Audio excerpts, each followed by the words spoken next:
코로나19가 확산된 이후 처음 맞이하는 명절이죠. 이번 추석은 예년과는 많이 다를 텐데요. 저희가 온라인상에서 언급되는 주요 단어를 살펴봤더니 명절 스트레스에 대한 언급은 크게 줄었고 선물에 대한 관심이 급증한 것으로 나타났습니다.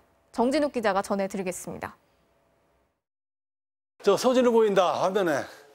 얘들아, 안녕. 안녕. 안녕하세요. 청주에 사는 60대 부부가 스마트폰과 연결된 TV로 서울에 있는 아들네와 안부 인사를 나눕니다. 곧이어 추석 차례가 온라인으로 진행됩니다.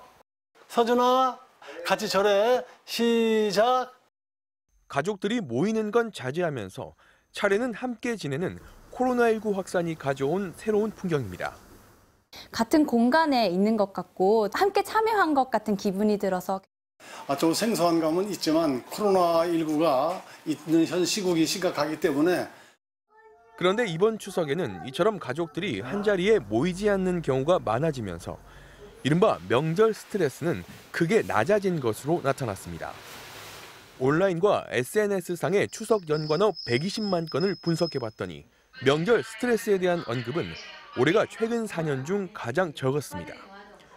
특히 스트레스 원인으로 거론되던 시댁과 음식의 언급 빈도가 크게 줄어들었습니다. 차례에 대한 언급도 작년보다 95%나 감소했고 용돈도 절반 이상 줄었습니다.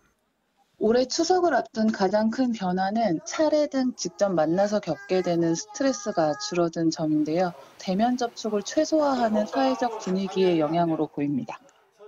대신 추석 선물에 대한 언급은 지난해보다 50% 이상 급증해 최근 4년 중 가장 많았습니다. 이 때문인지 명절 특수가 사라진 전통시장과는 반대로 대형마트는 선물을 사려는 사람들로 북적였습니다.